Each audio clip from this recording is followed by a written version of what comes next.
नमस्ते, स्पिरिचुअल खजाना में आपका स्वागत है। आज हम आपको ले चलेंगे एक ऐसी पौराणिक गाथा की ओर जिसने ब्रह्मांड का भाग्य बदल दिया। आगे बढ़ने से पहले अगर आपको हमारी कहानियां पसंद आती हैं तो इस वीडियो को लाइक करें और हमारे चैनल को सब्सक्राइब करना ना भूलें ताकि आप ऐसी ही प्रेरणादायक गाथाओं से जुड़े रहें। सदियों से इस ब्रह्मांड में धर्म और अधर्म, न्याय और अन्याय, देव और असुरों के बीच एक शाश्वत संघर्ष चलता आ रहा है। ये संघर्ष केवल धरती पर नहीं बल्कि स्वर्ग के लोकों में भी अनवरत जारी रहा है। आज हम आपको परिचित कराएंगे समुद्र मंथन की उस दिव्य घटना से जिसने तीनों लोकों का भाग्य बदल दिया। ये उस समय की बात है जब देवराज इंद्र अपने अहंकार में चूर थे। एक बार महर्षि दुर्वासा ने इंद्र को एक दिव्य पुष्पमाला भेंट की जो भगवान विष्णु का प्रसाद थी, परंतु इंद्र ने उस माला का अनादर किया और उसे अपने हाथी ऐरावत के सिर पर डाल दिया, जिसने उसे जमीन पर फेंककर कुचल दिया।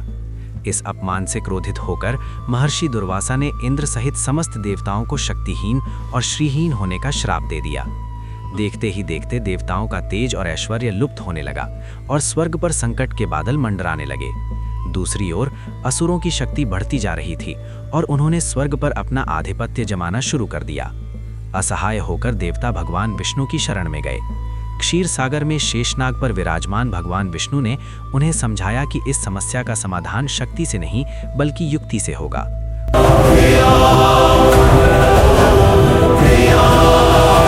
उन्होंने देवताओं को असुरों के साथ संधि करने और मिलकर समुद्र मंथन करने का सुझाव दिया। भगवान ने बताया कि इस मंथन से अमृत निकलेगा जिसे पीकर देवता अमर हो जाएंगे और अपनी शक्ति पुनः प्राप्त कर लेंगे। अमृत के लालच में असुर भी इस कार्य के लिए मान गए। मंथन के लिए मंदराचल पर्वत को मथानी और विशालकाय वासुकी नाग को रस्सी बनाया गया। जब पर्वत समुद्र में डूबने लगा तब भगवान विष्णु ने कूर्म यानी कछुए का अवतार लेकर उसे अपनी पीठ पर धारण किया। एक ओर देवताओं ने वासुकी की पूंछ पकड़ी तो दूसरी ओर असुरों ने फन वाला भाग, और इस तरह शुरू हुआ एक अकल्पनीय महामंथन। मंथन के दौरान सबसे पहले निकला भयानक हलाहल विष, जिसकी एक बूंद भी सृष्टि का विनाश कर सकती थी। सृष्टि को बचाने के लिए भगवान शिव ने उस विष को पी लिया। विष के प्रभाव से उनका कंठ नीला पड़ गया और तभी से वे नीलकंठ कहलाए। विष की बाधा हटने के बाद सागर से एक के बाद एक दिव्य रत्न निकले। कामधेनु गाय और 7 सिरों वाला उच्चैश्रवा घोड़ा, ऐरावत हाथी और भगवान विष्णु की कौस्तुभ मणि, पारिजात वृक्ष, अप्सराएं और दिव्य आयुध। अंत में धन की देवी लक्ष्मी जी प्रकट हुईं, जिन्होंने भगवान विष्णु को अपना स्वामी चुना। अंततः हाथों में अमृत कलश लिए भगवान धन्वंतरी प्रकट हुए।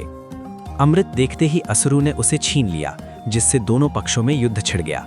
तब भगवान विष्णु ने मोहिनी का रूप धारण किया। असुर उनके सौंदर्य पर मोहित हो गए और अमृत वितरण का कार्य उन्हें सौंप दिया। मोहिनी ने चतुराई से देवताओं को अमृत पिलाना शुरू किया। जब राहु नामक असुर ने छल से अमृत पीना चाहा तो भगवान ने सुदर्शन चक्र से उसका सिर काट दिया।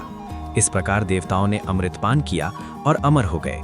समुद्र मंथन की ये गाथा हमें सिखाती है कि अहंकार का परिणाम बुरा होता है और सहयोग और धैर्य से बड़े संकट को जीता जा सकता है। ये केवल अमृत की कहानी नहीं बल्कि हमारे जीवन के भीतर चल रहे धर्म और अधर्म के संघर्ष का प्रतीक है। आशा है कि आपको ये कथा प्रेरणादायक लगी होगी। ऐसी ही और कहानियों के लिए स्पिरिचुअल खजाना से जुड़े रहें। प्रणाम।